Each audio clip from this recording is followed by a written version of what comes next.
C10 here, LS swapped, super clean. It's like a frame off restoration type deal. He's got vintage air in it, and the PCM doesn't recognize that the AC is on, so I'm gonna tune that.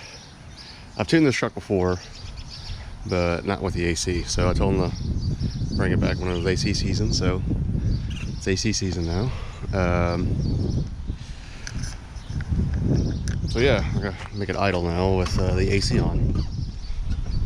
Got the plaid interior, pretty slick, I like it. Got cup holders built in the seat, I dig it.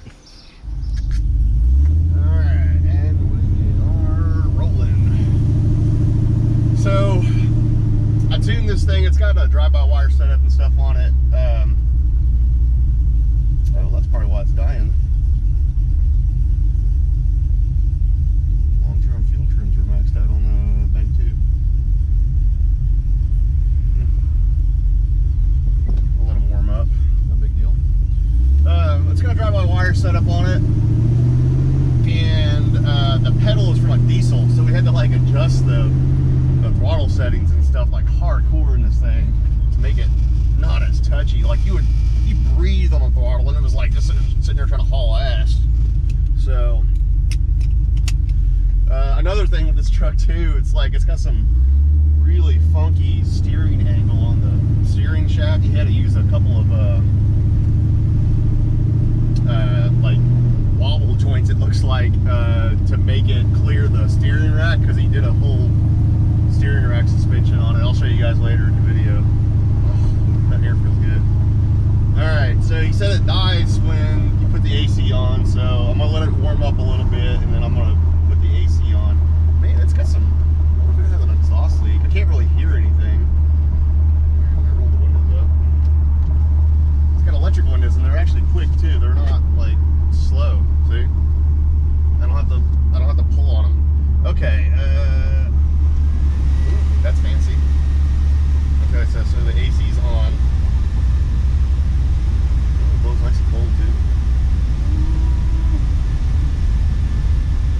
It's trying to add a ton of fuel to that. I hope he's definitely got an O2 problem. There ain't no way it's doing that. Yeah, something's off. Let me turn these O2 sensors off so we can rule out that command off. There we go. He definitely has an O2 sensor problem. Let's see. We ain't trying to drive and do this at the same time. Yeah, it definitely has an O2 sensor problem. Or a leak. So that could be why it was dying with the AC on. Because I don't remember it having any issues when I left it. This is the third time I've seen this vehicle. The second time,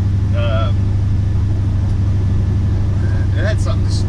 I think it was a throttle pedal mainly. So we just adjusted a little more. It's no big deal. So let me. He said another thing too. It was he said it was surging on the highway, and I'm pretty sure it was that O2 sensor right there. Let me. I'm gonna jump on the highway here and see if it surges. It seems like it's running fine right now. O2 sensor off. So he might have an O2 sensor problem. It's not showing up immediately. But the fuel trim, it was definitely maxed out. It was trying to add like 50% fuel on that one side. So not good now. But yeah, let me get on the highway real quick and let's see if we can replicate the surging. You know, one thing about this truck is this is one of the, or if not the smoothest riding lowered or slammed full-size truck I've ever been in. Like, it rides really good. He's got this thing set up really nice. I think it has like a tubular K member and stuff under the front. Like, it's set up pretty nice. Very, very nice build here on this one.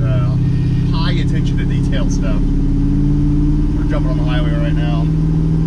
I turned the O2 sensors back on. They seem like they're working. I don't know if one's being a little lazy or something. I don't know what's going on. Yeah, we're gonna get up the highway speed here, about 70. Yeah, there we go.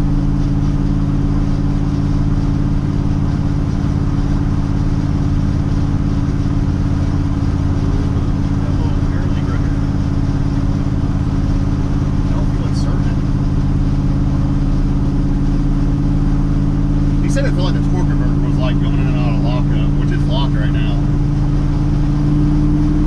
Still locked. That's good. That's what you gotta want. Out of lockup. Still up for it. Alright, lockup.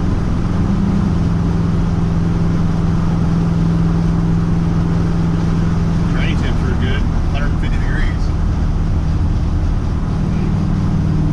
I might try a couple little O2 settings and make them fluctuate a little less. I know canned vehicles tend to do that. This doesn't have like a really big cam or anything in it. It's cam, but it's nothing crazy. Yeah.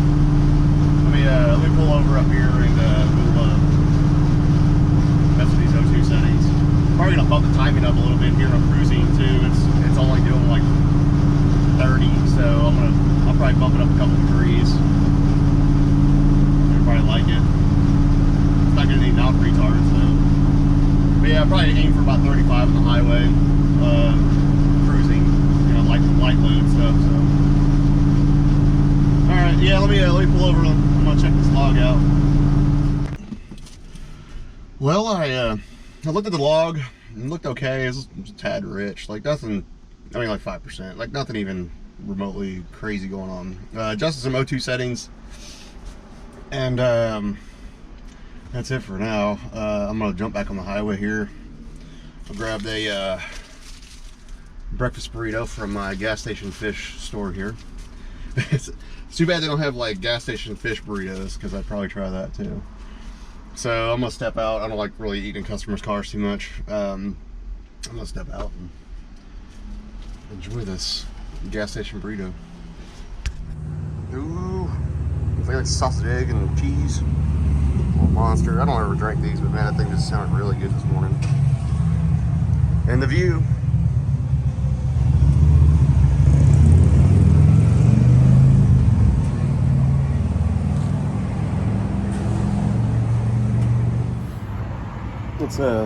Let's rate this gas station burrito.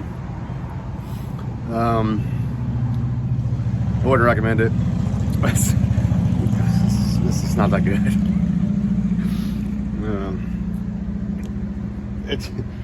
It looks good, dude. That looks really good. But I don't know if it's like the cheese or I don't know what it needs. It needs something.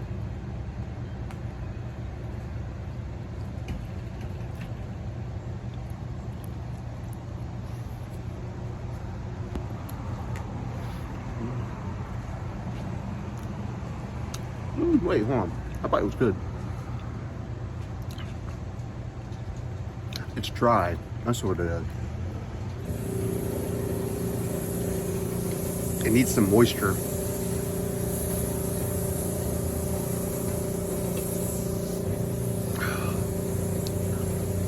Definitely.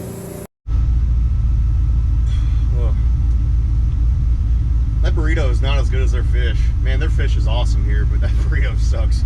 it's just not good. Luckily, I bought two more. They looked good, okay? They looked good in that hot box. They looked really good. I should have got the chicken planks. They got chicken planks there, and you can't go wrong with chicken. Actually, I take that back. Yes, you can. You definitely go wrong with chicken. I like tuning like stuff like this, and you always get like looks with it, or people like, "Hey man, nice ride." I'm like, you always gotta tell them, "Oh, it's a customer's car." I'm like, "Oh yeah, well, what do you do?" And he started explaining to him, and then next thing you know, you're talking about tuning their vehicle, and then you hand off a business card, and they will contact you later. So this older gentleman, he's got a 34 Chevy. And it's got a 327 in it. And he's like, "You ever mess with those?" And I'm like, you know, I'll mess with some stuff. You know, I'm pretty familiar with small bucks. And I was like, "Is it carbureted?" He's like, "Yeah." He's got two Hollies on it. And I was like, "Okay." Well, I was like, "Yeah, I can tune it. If it's in person, you got a jet kit?" And he's like, "Yeah." I was like, "All right, we're in business." So, yes, you can tune carburetors with electrical devices called a wideband. kind of have to have a feel for the acceleration portion of it, you know, like the accelerator pump adjustment, all that stuff, you know. But other than that, it's pretty basic. See what the air fuel is, adjust from there, change your jets out, blah blah blah. Adjust the timing with the distributor, get you a timing light, and then it's tuned, you know. So he was explaining to me, he goes, yeah, it runs, but he goes, man, you hit the accelerator, and you can just tell it wants more or it needs something. I was like, okay, that's not a problem. So he said he's got to paint it and stuff and finish it, and so we're gonna he'll contact me after that, which is fine. Yeah. Anyway, let's continue tuning this thing here. I just, like I was sitting in that parking lot, I adjusted the fuel trims on it a little bit. Just did a couple of little minor things. I bumped the idle up. We did have it at 600, and it runs good at 600. But he told me, let's bump it up to 7, which is fine. We'll bump it up to 7. They didn't. It still chops. It still runs and drives fine. It doesn't try to drive itself or anything. So bump up to 7. Seems like it's working fine. Got the AC halfway blasting right now, so it's doing good. But it hadn't died on me. I'm still wondering if he has an O2 issue, because that did kind of, that passenger bank went 50%, like it was trying to add 50% fuel, and it was, you can hear it too, like it was not happy. So I'm gonna put some miles on this thing. I'm just gonna make a big circle pretty much around the city here, and just see if it does it again. It hasn't done it to me again, and if it doesn't, I'm gonna leave it like it is, and then I'm gonna let the customer know what I had saw. And it could be just a weak O2 sensor, or it was just being lazy or something. Yes, even new ones do that out of the box. God, I hate the speed limit on this road. It's just so, like, it's so wide, and it's like, it's 35. It's like, come on, dude. Like, we can go faster. Oh, I didn't bump the timing up. I forgot to do that. So I'm gonna bump the timing up. But yeah, let me put some mileage on this thing. I'm gonna see if it surges anymore. It's running just fine. Like, it's not surging at all. And then I'll put some timing into it for light load highway speeds, and we'll see how it likes it.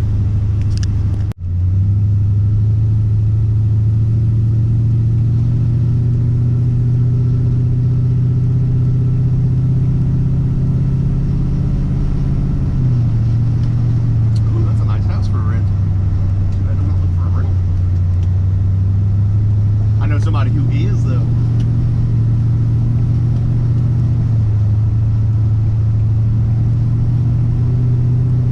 Local honey. Woo.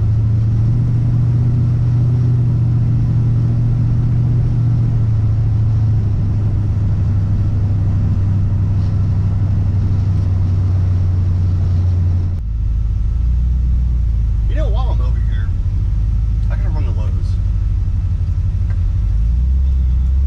Let's see if they have any. Actually, I might go to Home Depot.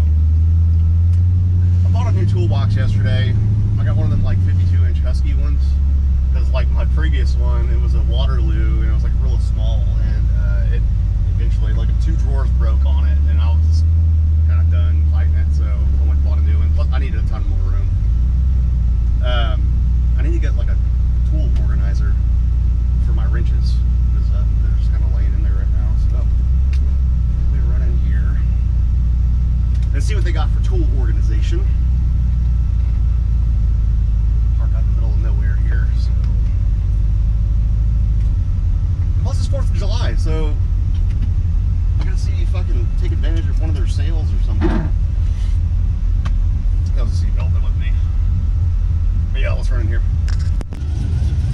Well, that does it for this one.